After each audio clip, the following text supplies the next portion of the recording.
Today we're painting these delicate mushrooms in watercolor.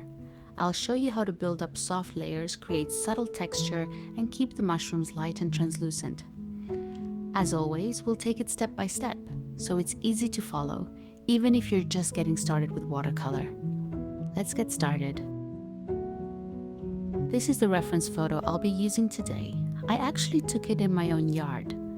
I believe these are ink-cap mushrooms, and I thought they would make a beautiful watercolor subject. The outline for this painting is simple enough to draw yourself, but if you'd like a little help, you can find the printable outline in the description below. You'll also find a full list of all the materials I used for this tutorial. I'll start by mixing a soft gray using burnt sienna and French ultramarine. First, wet the cap of the mushroom with clean water. Now I'll paint the edges with my gray mixture. These mushrooms are very light in color, so I'll leave most of the center almost white. The white paper will become our brightest highlight.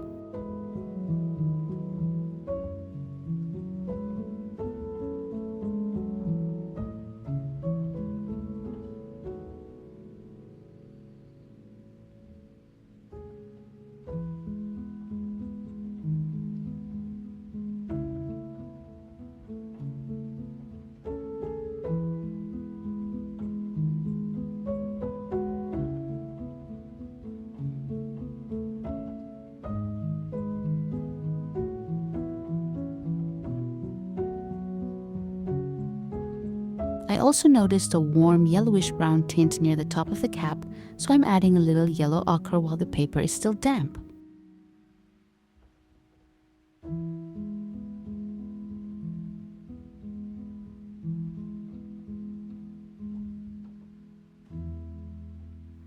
Finally, I'll deepen the shadow slightly along the bottom edge of the cap.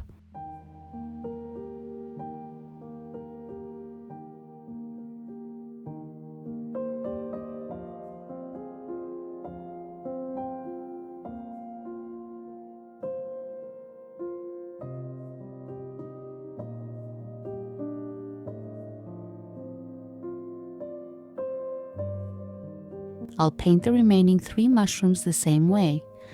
Just remember not to paint 2 mushrooms that are touching while they're still wet, otherwise the colors will flow into each other.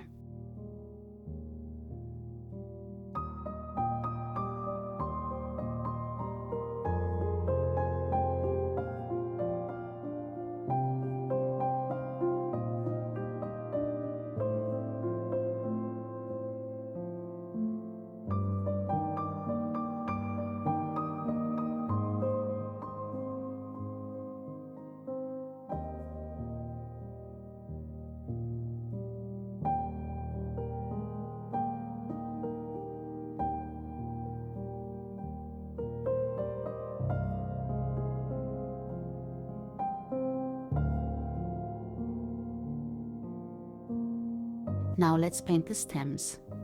They're also very light, so a little soft shading is all they need.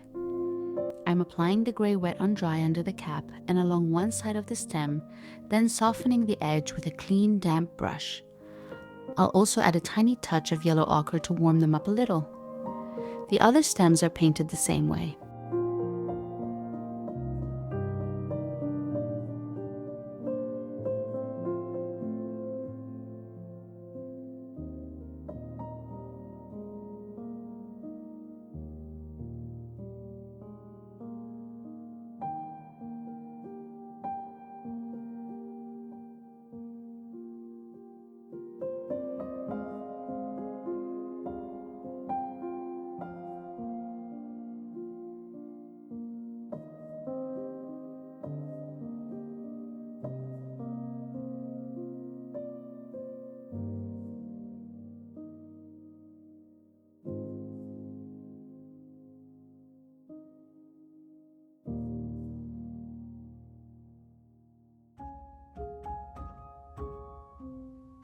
Once everything is completely dry, I'm adding another layer of shadow to the left side of each mushroom.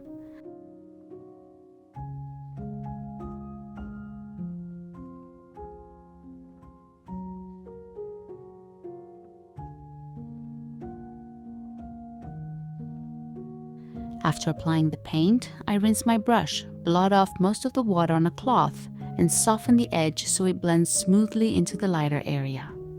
I'm also adding a little shadow to the right side, while leaving the highlight slightly right of center, since the light is coming from the front right.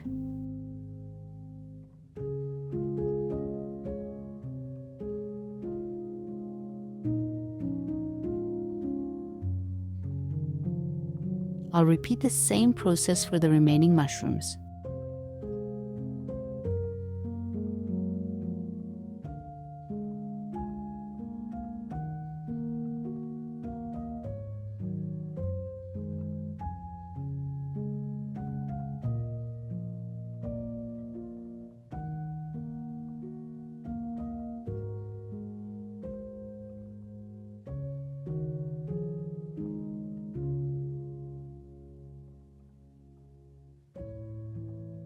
Next, I'll deepen the shadows on the stems just a little more to give them extra dimension.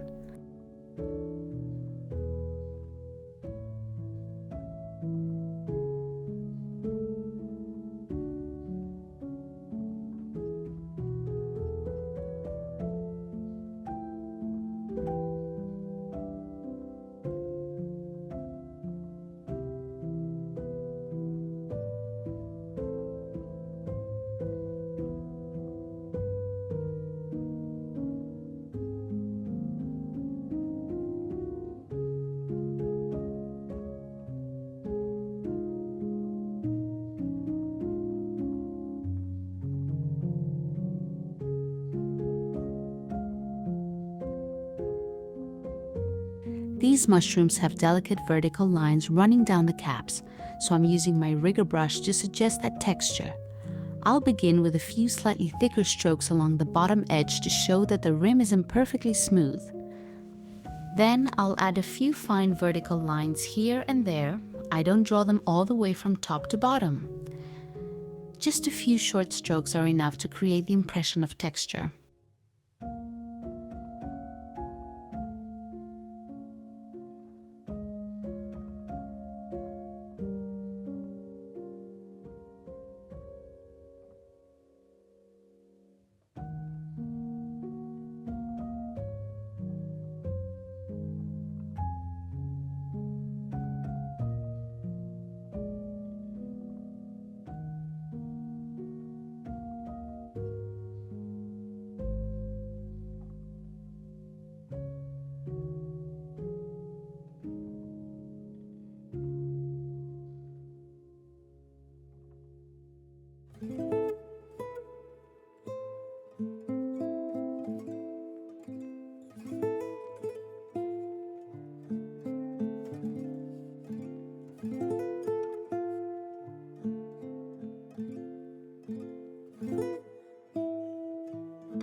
Now I'm adding a little more burnt sienna to my gray mixture to make it slightly warmer.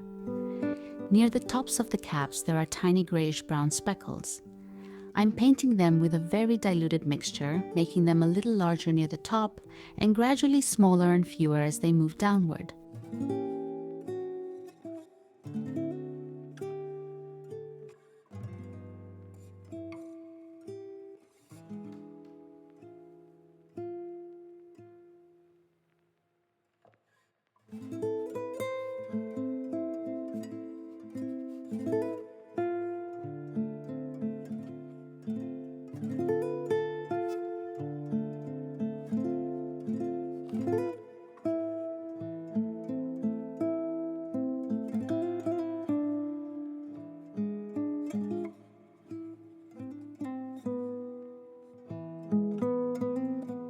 Next, I'll paint the horsetail using Undersea green. I'll begin with a light wash, then add a darker green along one edge.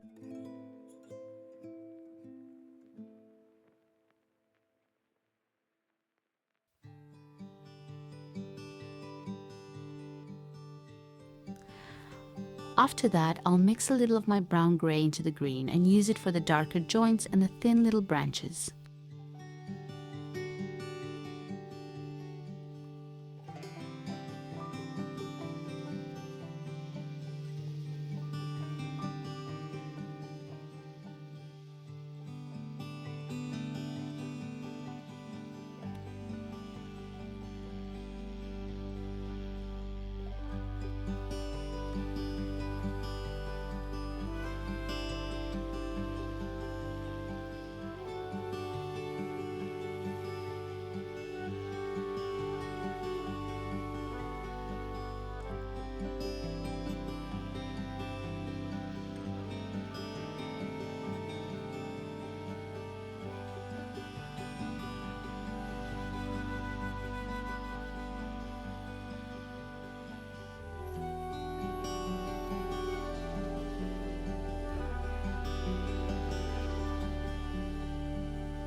Now it's time to paint the forest floor. I'm using a mixture of greens and browns, placing the colors loosely without worrying about too much detail. I want some variation in the colors, and I'll keep the darkest values close to the bases of the mushrooms.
Using just the tip of my brush, I'll add a few blades of grass.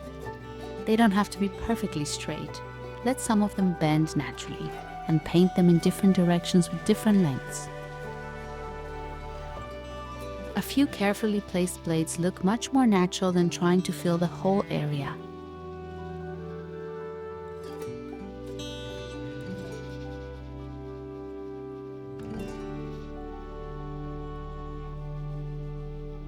Before we finish, I'd like to add just a little more depth to the mushrooms. I'm deepening a few of the shadows to give them a bit more dimension without losing their soft appearance.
I'll also add a little more color to the forest floor to create a bit more contrast around the bases of the mushrooms.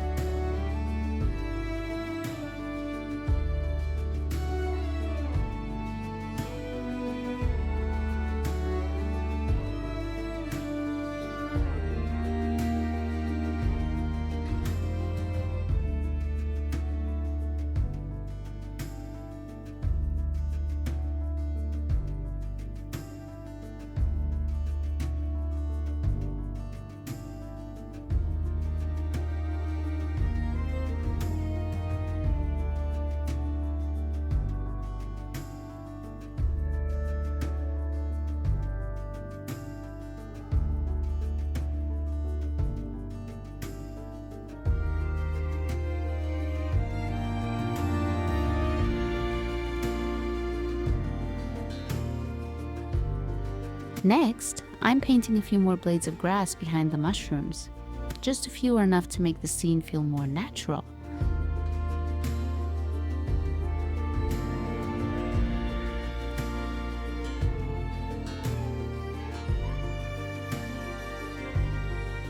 This next step is completely optional, but I like to finish with a few subtle paint splatters. They add a loose watercolor feel without taking attention away from the main subject.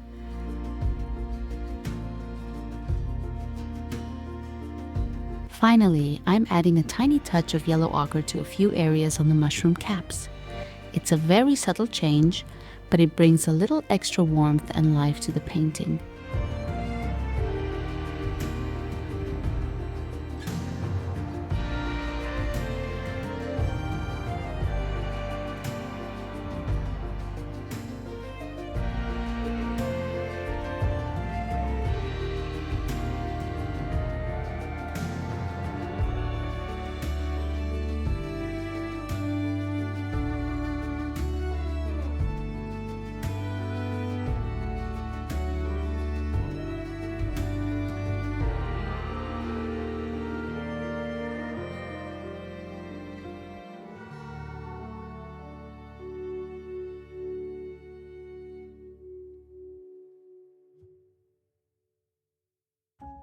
And that's it.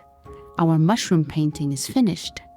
Thanks so much for watching, and I'll see you in the next tutorial.